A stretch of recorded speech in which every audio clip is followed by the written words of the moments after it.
I will never forget my first years in tech. I worked hard, I delivered results, and yet I struggled to make my voice heard in meetings. I saw my male colleagues speaking up confidently about their work, and I hesitated. I was wondering, am I really adding value here?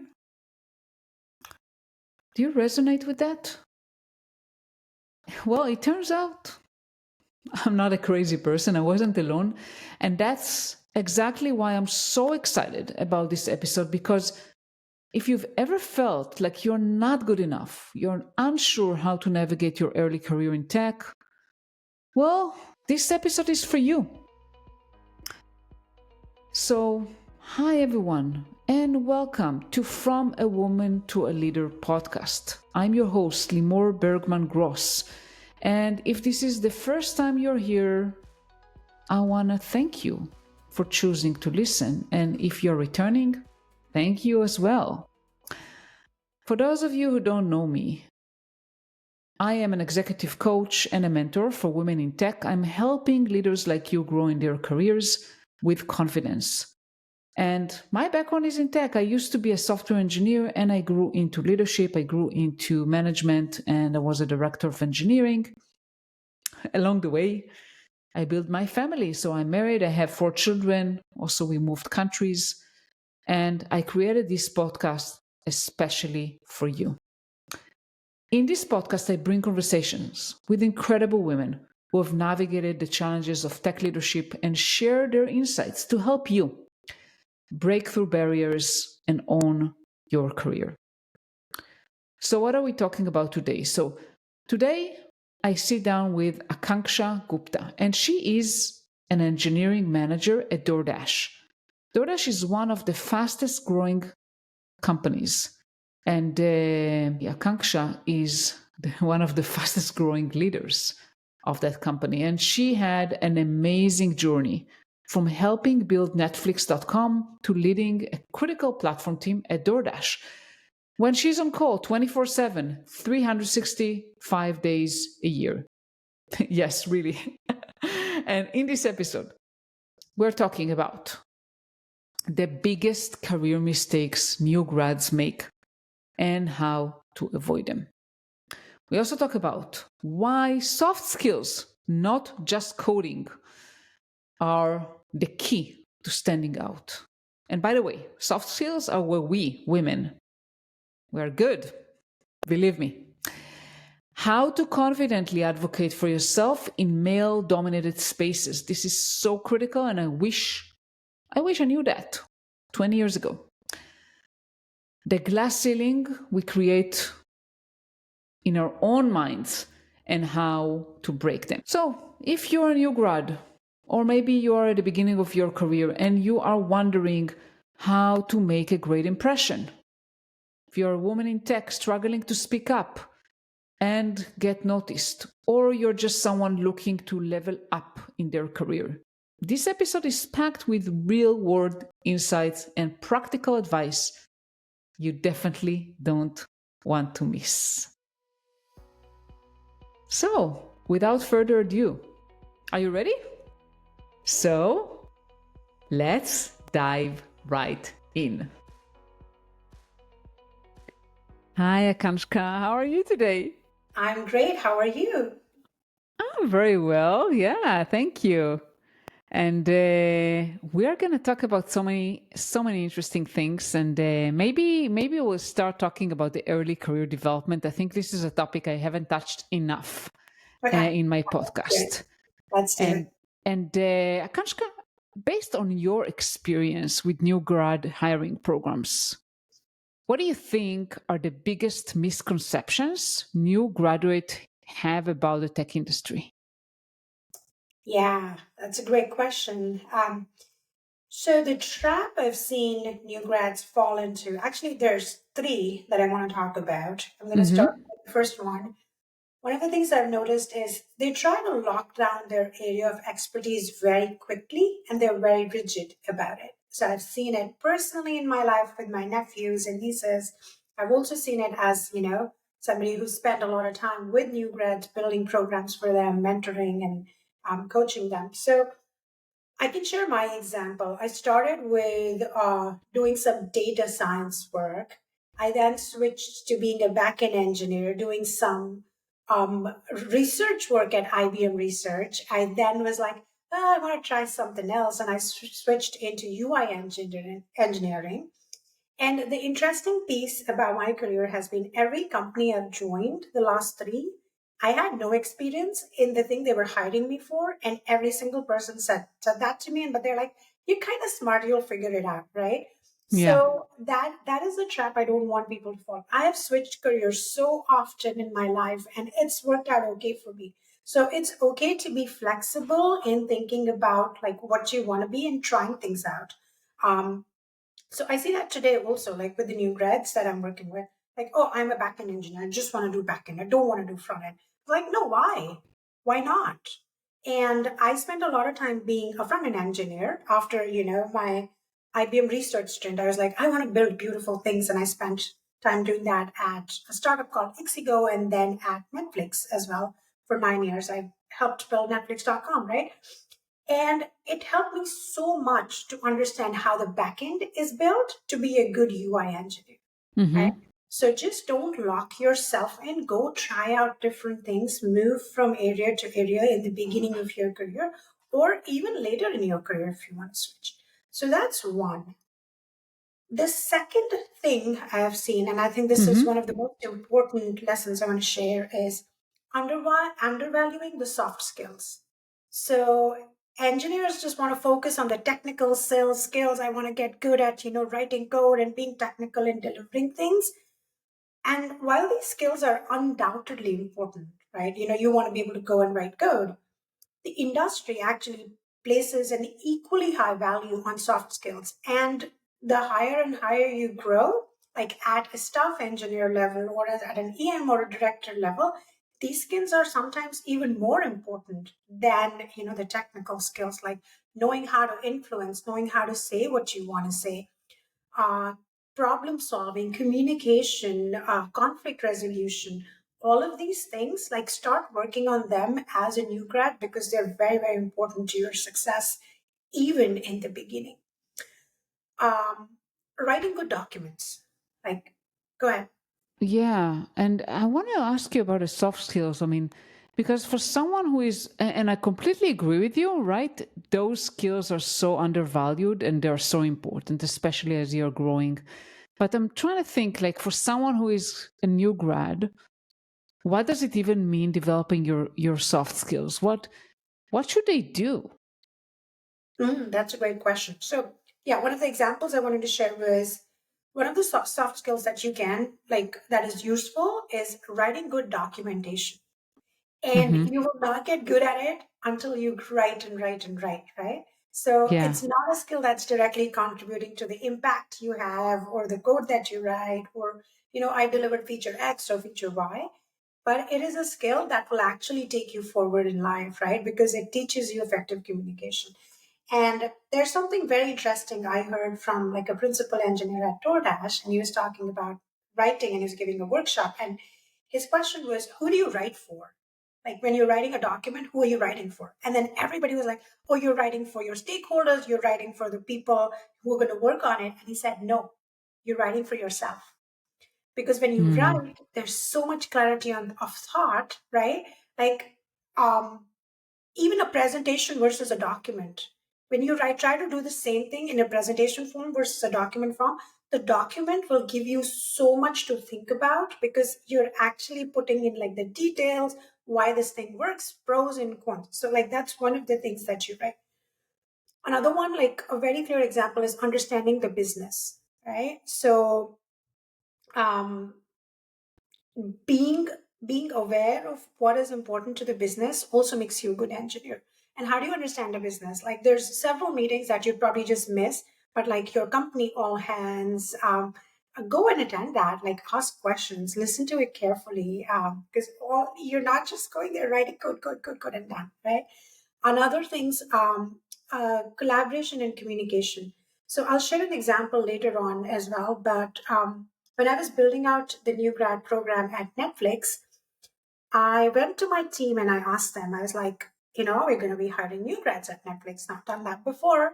What do you want to see in a new grad, right? And I listed down a skill set, like I did a survey and there were 5 or 7 skills. And one of the skills was like, should be good technically, blah, blah, blah. Yeah. You know what? The number one thing people want from new grads is being able to ask for help. Oh Right? my God. Yeah. It's a skill, right? Yeah. So go and ask for help and learn how to ask for help. And then you will not get it right. You'll probably ask for too much help or too little help, but just kind of build that muscle. I love that. Yeah. Actually, Akanksha, you reminded me. I mean, I was, when I worked at DigitalOcean, we had an internship program. And to be honest, I mean, I utilized that a little bit to try to hire more women. So I try to look for women interns. But one of the things that we really looked for is not just the level of knowledge you have, because we assume that someone that just graduated, they don't know so much, right? And depending on their first job, they're going to have a ton to learn. So it's less about how much you know. It's more about how much you are open for learning. Right. Yeah. Right? Yeah. And you mentioned asking questions. I would say, yes, you need to know how to ask for help and asking questions. You also need to know how to find solutions. Yeah. So that was the number 2 thing that was on the list. So the survey had number 1 is being able to ask for help. Number 2 was figuring things out on your own. But yeah, they're both important, right? And you find that balance. Yeah, you need to find a balance. And if you don't know, ask for feedback. Yeah.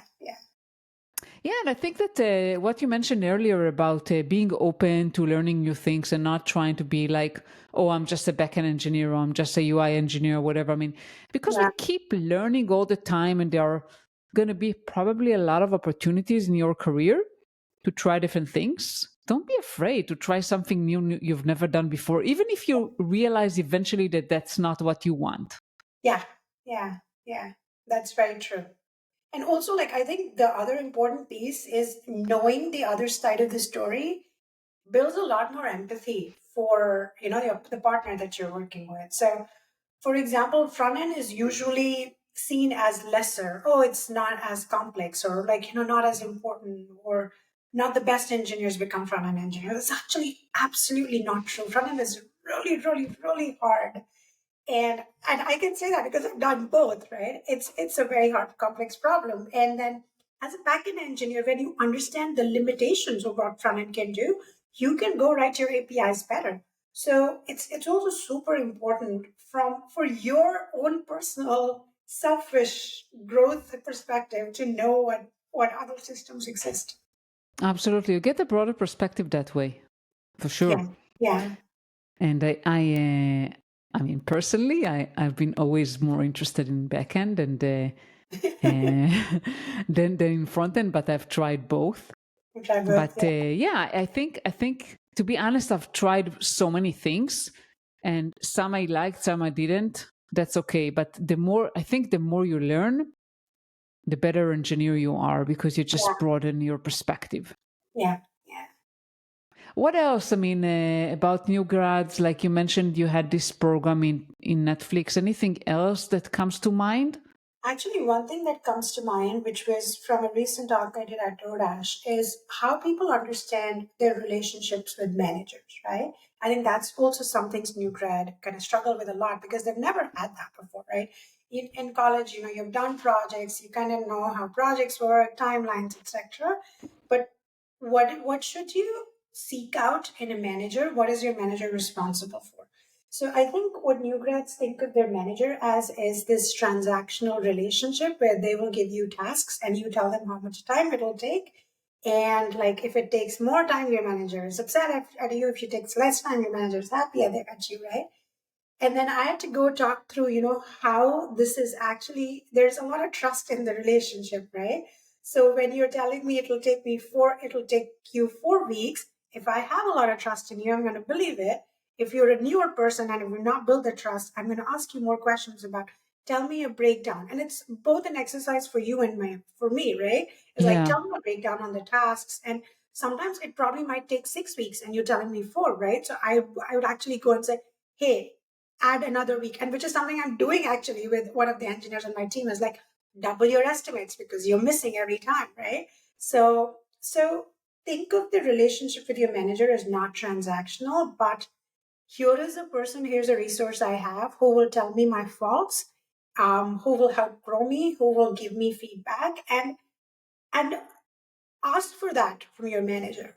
I also actually have this niece who's not an early career engineer. She's like 4 or 5 years into it, and she's struggling with that too. So it's not just a new grad thing. So like, I was like, your yeah, manager should be giving you feedback. Have they given you feedback? It's like, oh no. And I was like, it is your right to get that feedback from your manager. So absolutely. use that as a resource to your advantage. Yeah, and I think that stems from the fact that a lot of times the environment is so chaotic and busy, right? I mean, and everyone is super busy, and then both the engineers and the manager, they are just, everyone is so busy on the day to day. Yeah. So time is never kind of focused on, oh, let's talk about feedback, let's talk about career growth, whatever. I mean, things that are not like, let's solve today's problem. And this is something that I always encourage my clients and everyone basically I talk to. Just, you can initiate those discussions. You don't have to wait for your manager to do that. Yeah, absolutely. And I think one example, one way how engineers that have done it for me is they will block time on my calendar. Like, we often say, if you want something to be done, put it on the calendar. It'll Yeah. get done, right? So there are engineers who block time on my calendar. It's called career conversation. And see, like, again, as I manage people, you see different personalities. And there are some people who are so like, kind of, what do I do next? How do I get to the next level? And then there are folks who are kind of like, they want to do it, but they're not so vocal about it, right? So as a manager, you balance it out. But the advice I would give to you as an engineer is, it is your right to ask for it, and it is your manager's duty to provide you that conversation. Now, it is not your manager's sole responsibility to get you promoted, to go up, but they need to be a partner in it, and you need to have like kind of thoughts around how you want to do it, what you want to do, and kind of collaborate with your manager. Yeah, for sure. Yeah. And what have you seen with regards to new grads that are women? I mean, compared to men, any differences that you noticed? I think definitely quieter. Um, I've also noticed, not just for new grads, which is unfortunate, even for like senior engineer roles, when you look at how men would describe their successes versus women would describe it, because I've now seen it, right? Yeah. But it's so unfortunate because for women, I would see things like partnered with, helped, I did 50% of the work, and things like that. And then for men, I would see things like, I led, impacted, and I was the sole engineer who did this. And so I think those, and the sad part is they keep amplifying, they don't go away. It's not like, senior women engineers get better at it. Sometimes they do, sometimes they don't, which is unfortunate. There's also like very interesting motherhood, how it impacts, or like not motherhood, being a parent, how it impacts women versus men. Like Mm-hmm. nothing changes for men, but I know I've been in interviews where I've been asked questions about, oh, like your mom, how will you do this job now? Those are companies I obviously did not join, but I've been Mm-hmm. asked questions and I'm like, dude, would you ask my husband that? I And they would know. not, right? I So I I thought that they don't ask those questions anymore, but I remember that I was asked if I have children or if I planned any any child. Though I mean, questions that are completely obviously illegal even to ask, but still, I mean, yeah, yeah, employers hired. They ask me those questions, and it's like, no one will dare to ask a man if they're planning to have another child, Yeah. Yeah. or if even if they have children versus they don't. So Yeah. I mean, my advice would be to respond like politely that that's not going to affect the work, and anyway. My advice would be I would personally end the interview and be like, none of your business. I don't think it's a good fit. Bye. Ta-da. I mean, I would try to be at least as much as possible, depending on obviously the dynamic of the conversation, to try to put about I don't see how it's related to my performance. I I mean, know. Yeah. I balance that two duties and something like that. I know. Yeah. Yeah, Yeah. I'm just so and done with it. I also acknowledge I have a lot of privilege in the roles that are open for me. So I have the ability to shut doors when I need to. yeah. Yeah, and you mentioned like women are quieter, and maybe they give more kind of credit to the group versus to themselves. So, any 100%. tips of what or how women could do better and speak for themselves and help Yeah. themselves? So I think one thing that I basically coached someone on is just use data to your advantage. Like data is objective, data is not gender specific, right? Mm-hmm. So instead of saying I led, like instead of saying things like, oh, I helped with this, start with the impact, right? Like I um, caused the number of streams to go up that much, or this Yeah, much PMV value, or whatever, right? Put your remove the subjectivity of your successes. So start with that. That's gonna yeah, one advice I would give women. What else? The other thing is like keeping a running doc. So whenever like and that's true for women in particular because we just forget the good things that we've done. Is keep a running doc of all of your achievements. So when it's like year-end perf time, you know the things that you did that you might forget, right? Another thing that I've found very useful is like playing exercises. So talk with somebody else and be like, I've done this, and then it's always like, how would a friend give you advice about something? You're like, oh, I'm feeling so bad. I'm feeling so like worthless. And would a friend see you like that? Like, be kind to yourself, right? So a yeah. lot of things like that role playing exercise helps quite a bit. And you're like, oh, I didn't do a good job at that. But your friend will be like, but I actually thought you were really good, right? So find those people who will prop you up. I think another way for kind of women to just help themselves and kind of show their value. Absolutely, and I think the supportive environment is super critical. And also another thing that women tend to feel very good about speaking for someone else, right? I mean, we tend to Uh, feel very comfortable to praise like other people. yeah, So yeah, another exercise you can do is think about yourself as if you're talking about someone else. exactly, exactly. It's such a nice way to put it. Yeah, Yeah, definitely can help. yeah, Um, so what else? I mean, you mentioned when we talked in the pre-call, you mentioned that women a lot of times struggle with feeling that they're not good enough. mm, Can you share maybe if you have any examples of how you build your confidence, or maybe helped some women that work with you? yeah. I think one is just skill development, right? Mm-hmm. Um, get good at the fundamentals. Uh, and that is so important to anything you would do later in life. So, when I mean fundamentals, and I'm just talking about technical stuff here, is not at languages, not at like Java or JavaScript or C++. fundamentally understand what it would take to build a system end to end, right?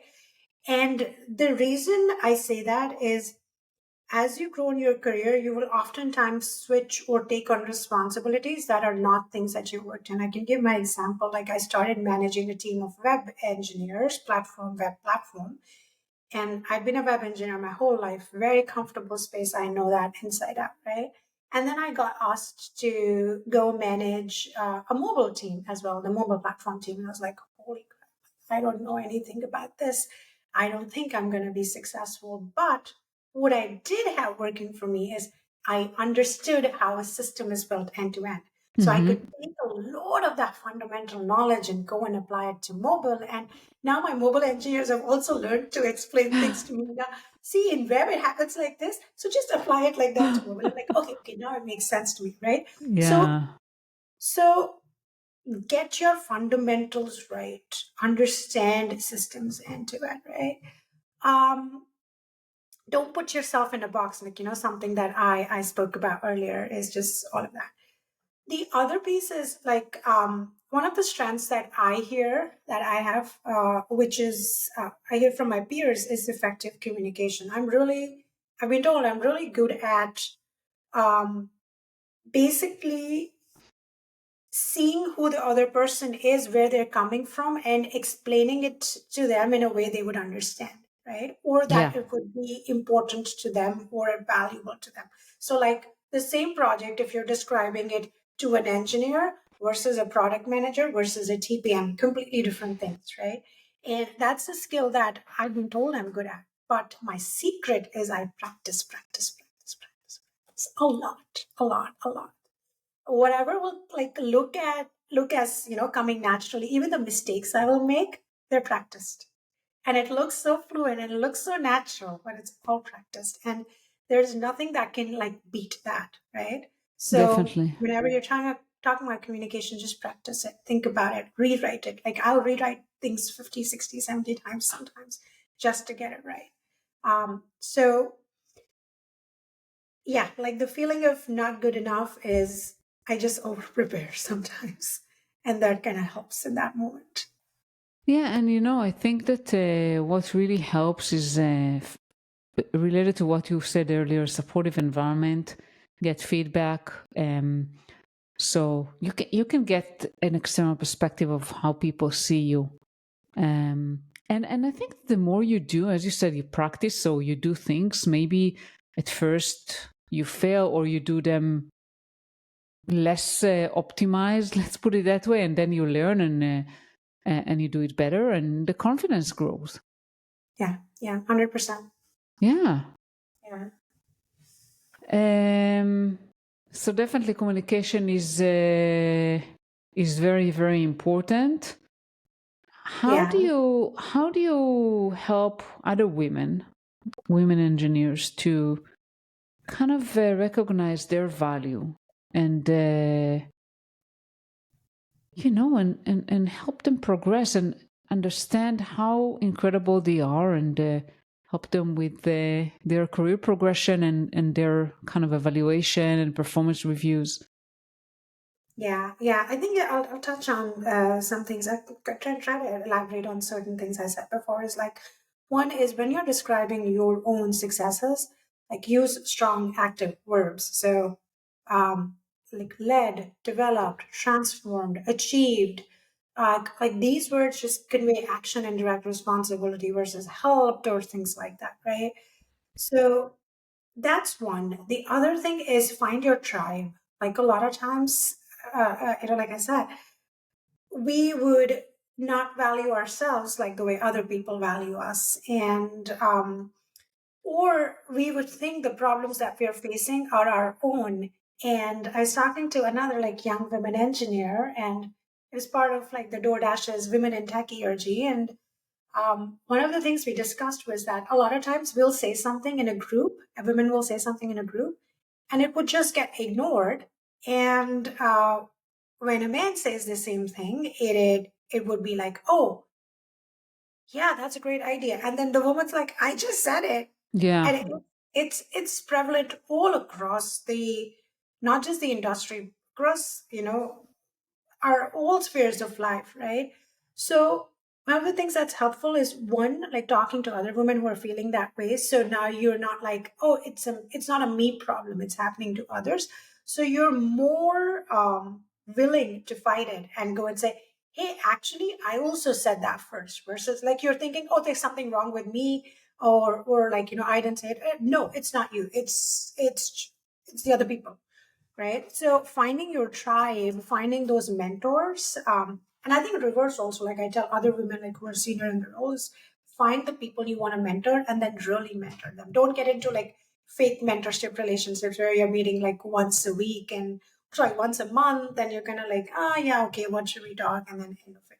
Like choose the people you mentor carefully and reverse choose the people you want to be mentored by carefully, and then kind of work on those things that are holding you back. Like I And can't how stress enough the importance of mentors and like mentorship for women, I'm especially. a true believer in mentoring. How do you have like internal mentoring program, or how else? I mean, would you recommend women to mentor or to find mentors? So different companies do it different ways. Some companies would have internal mentoring programs where you can kind of volunteer as a mentor or a mentee. There's sometimes where I've seeked out people and be like, hey, this is my skill set that I'm hoping to be better at, and you're really good at it. Could you help mentor me? Could you spend like 30 minutes with me? And then again, like I'm very intentional about the people I would pick because I'm like, okay, they have something I don't, I want to learn. And then similarly, as a woman, what I do is when I see somebody struggling with something I can help with and I see potential in that person, I've actually reached out to managers and said, hey, I see a lot of potential in, let's say, Julia, and I would love to mentor her if she would want to be. So also can I go and offer and like repay to the industry what somebody else did for you? Wow, that's incredible. Yes, and I'm a true believer in mentoring. I mentor for years in multiple organizations. So definitely, I mean, you can do that both inside your company and also externally. You can find a mentoring program that's close to your heart and give back, or find a mentor that way. And I actually think that mentoring is a really confidence boost. Really It helps, is. with, like with the other thing we discussed, right? It About is. feeling you're not enough. It is. It is. It is true. There's one very interesting story actually is when I started working with new grads, I see how much disparity and inequity there was, even so early in the career, right? And there'd be some people who are like so polished, and a lot of times you would see it is a function of the privileges they had in life, right? So one of the ways I tried to mentor, which I don't think was the most effective, but it came from my heart, was I was like, oh, I need to do something about the inequity. And everything is just paid. All of the mentorship programs, the ones where you get access to the industry leaders, are all paid, right?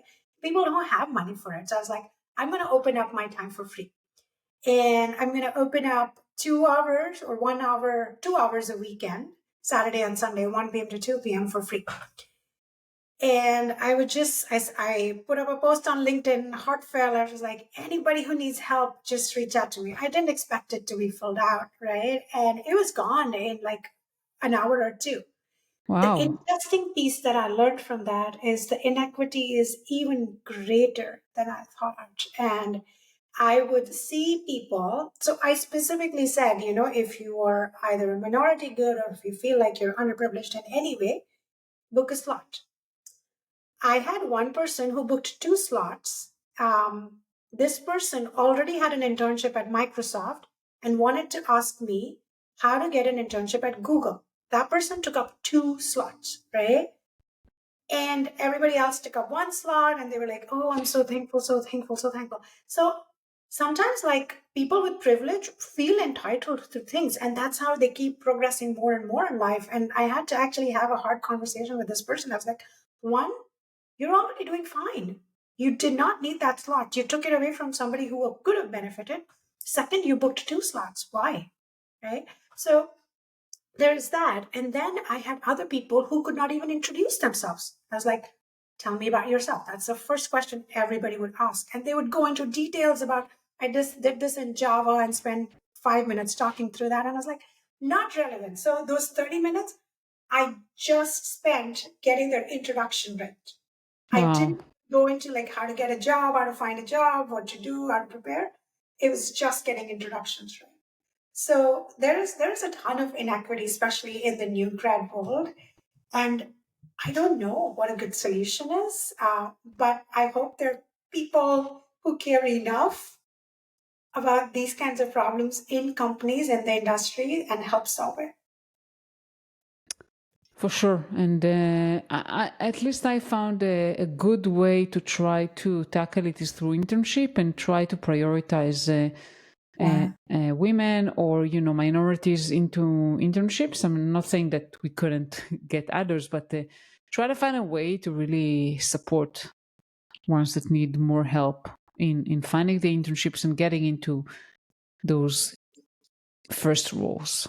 Yeah, yeah. And a lot of times, the way you can do it as a company, and I've seen both DoorDash and Netflix do it, is looking for potential as well, right? When you're trying to interview something, like you said earlier, it's not just what you've done. I want to see how you solve problems. Like if I give you a problem, I want to see your thought process. I want to see that you would kind of like struggle to kind of get to the answer.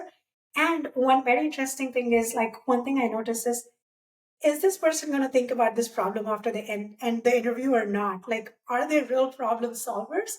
It's a very unique skill, but it will lead to a lot of success. It's like, people were like, oh, how would I solve it? Like that actually is a really valuable soft skill again to have Yeah. in somebody who's working on the job. So, Akansha, just one question before we kind of wrap up this call today about the new grads, right? We talked about them right now. And how can new grads, especially women, develop the confidence to speak up and contribute meaningfully in technical discussions? Yeah, that's a really good question. So one of the things I've personally done and it's helped is like confidence comes from being prepared. So before a meeting, like, a day before, 2 days before, look at the agenda, look at what is being discussed, kind of go look, research that topic and be prepared with like, your opinion or your view before you go into the meeting, right? So it's not like you're just hearing other people out, but you've done your pre-work. So one, like do your pre-work, super Mm-hmm. helpful. Second thing is not just contributing to the solution, but also asking questions as a contribution. So as new grads, you might not have the solution, but coming from genuine curiosity, like that's the other thing. Don't ask questions for the sake of asking questions because then you just become annoying. But like genuine curiosity and asking questions is also driving towards the solution. So that's number two. And like especially as women, like we struggle a lot to kind of speak up and ask. So I would say just start small with questions is helpful. The third thing is leading with data.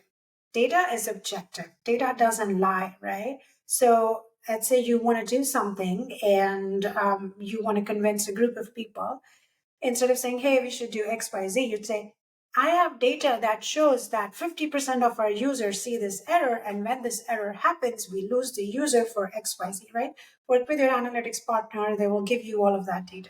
So that's super helpful. And like the confidence then comes from the pre-work that you've done, which was point one, and the data that's backing you up. Like how Yeah. does someone fight against data? You cannot, right? So Yeah. that's something that's actually I've used not just early in my career, even now. Because now I'm convincing an entire org to do something differently. Like I'm convincing 100 engineers to do something differently. And how do I do it? I just lead with data because then it makes the conversation very objective. Absolutely. Yeah, I think these are just some tips I would share with like how you can contribute early. Those are incredible insights, Akansha.